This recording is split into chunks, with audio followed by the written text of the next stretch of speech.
Olá, o meu nome é Pedro Correia e este é o terceiro vídeo para ensinar a programar em Python. E neste caso vamos continuar a trabalhar na consola e vamos aprender um bocadinho sobre lógica booleana. Não é nada de complicado, mas convém passarmos por isto antes de irmos para coisas um bocadinho mais complicadas.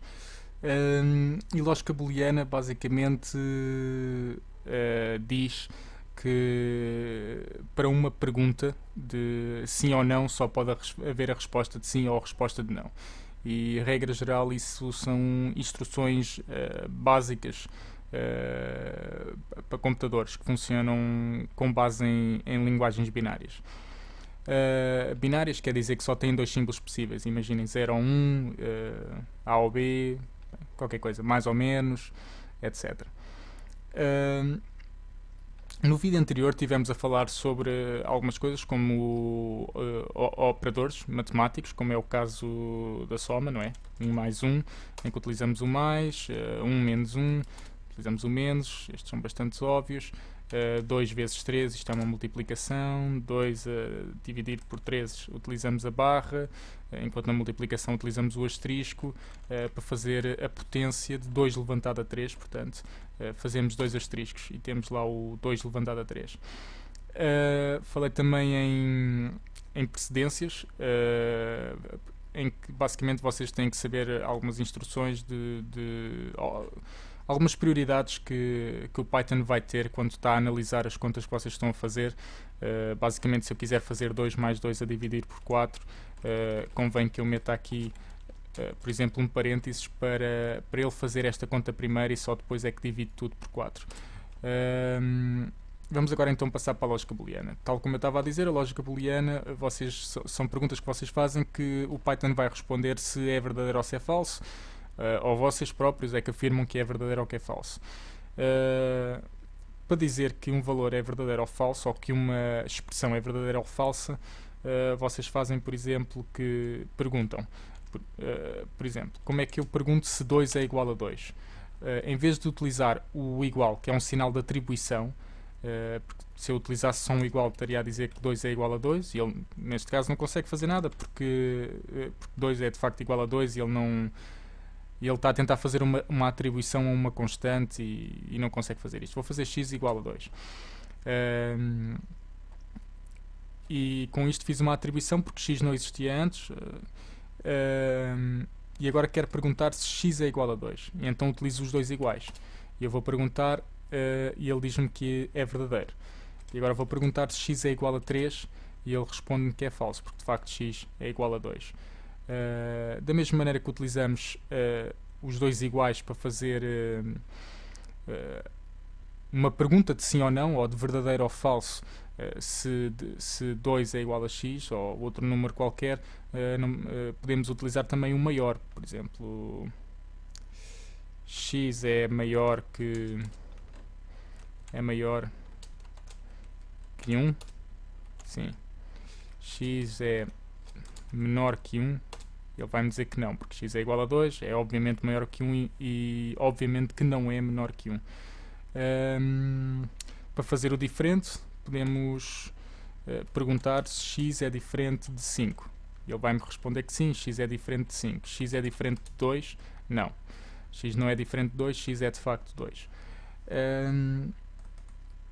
E neste momento, vocês podem não estar a ver grande utilidade para este tipo de questões ao computador, e neste momento não vai ter de facto grande utilidade, só vai ter mais para a frente quando vocês começarem a programar, a fazer script mesmo, em que pode ser necessário porque estão a percorrer muitos valores e vocês querem questionar os vossos dados, as vossas bases de dados, sobre se isto é aquilo, ou seja lá aquilo que for, para cumprirem uma instrução qualquer. E pronto, em relação à lógica base do Python, é mais ou menos isto que podemos dizer em relação a isto. Eu só posso caminhar para outros objetos um bocadinho mais complexos, não tem muito que saber. Vocês só precisam mesmo de saber a maneira de fazer todas as operações matemáticas, aplicar alguma lógica booleana. Existem mais símbolos do que estes, não são os únicos. Pode-se fazer o maior ou igual, eu é que não tenho bem a certeza. x maior ou igual, será assim? Prontos. X de facto é maior ou igual que 1. Vamos lá experimentar o 2. Sim. E já agora o menor, para vocês verem. E entre outras, com certeza, não me consigo recordar de todas. Este tipo de tabelas de precedência está em todo lado, e vocês, se tiverem dúvidas, também é uma questão de experimentar aqui na consola para ver o que é que resulta. Não é nada de muito complicado, suponho eu.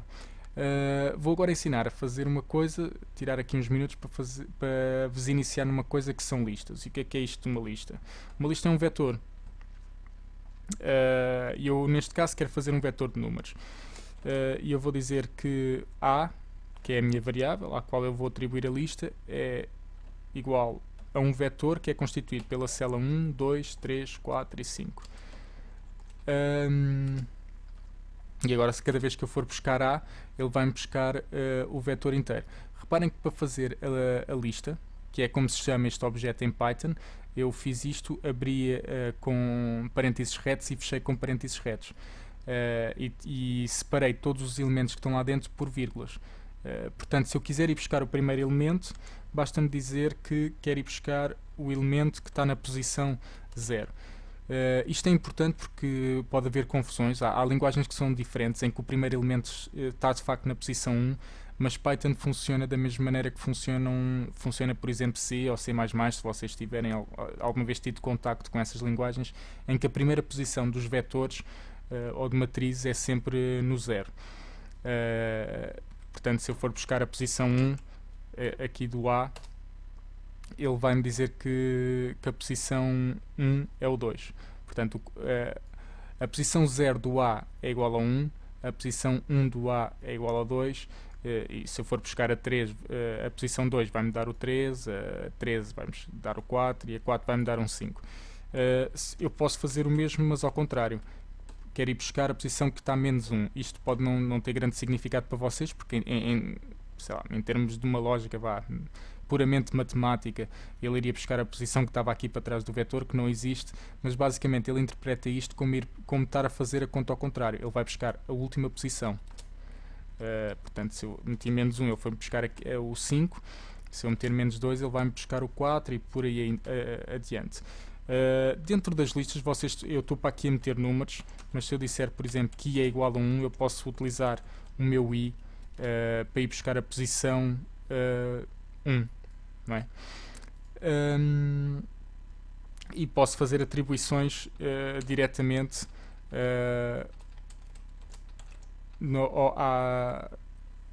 atribuir só uma célula que está dentro da lista. Em vez de dizer que A passa a ser igual a um número, eu digo que a posição 2 da lista A passa a ser 10.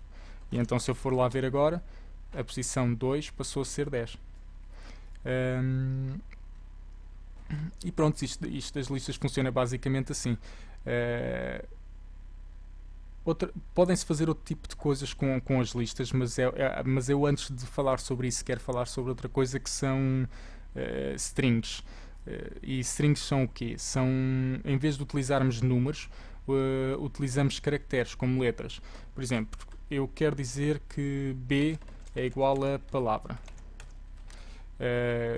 Palavra que é uma palavra, portanto não é nada. Ele vai-me dizer que palavra não está definido porque ele não tem qualquer instrução aqui que o faça perceber que esta palavra é mesmo uma palavra e não uma variável, não é? E então ele precisa ter um caractere qualquer coisa que defina a palavra como sendo uma palavra de facto. E então nós fazemos isso com as explicas. Eu abro com aplica, digo B igual a palavra, e B neste momento passou a ser igual a palavra. Já agora vou experimentar aqui porque eu tenho ideia que que as strings se comportam como listas. Portanto, se eu for buscar a primeira posição de B, ele vai me dar a primeira letra que está lá, não é? Se eu for buscar a última posição de B, ele vai me dar a última letra que está ali na palavra. Nós no próximo vídeo vamos continuar a falar em strings e mais tarde voltaremos a entrar outra vez nesta história das listas, porque porque é bom nós termos alguma experiência a lidar com strings, porque são coisas muito comuns. Vocês cada vez que querem mexer em caminhos de fecheiros ou querem dar títulos a gráficos que vocês vão fazer, entre outras muitas coisas, vocês vão ter que utilizar strings, e então acho que convém dar um vídeo especialmente sobre isso. Este vai ficar por aqui. Até à próxima.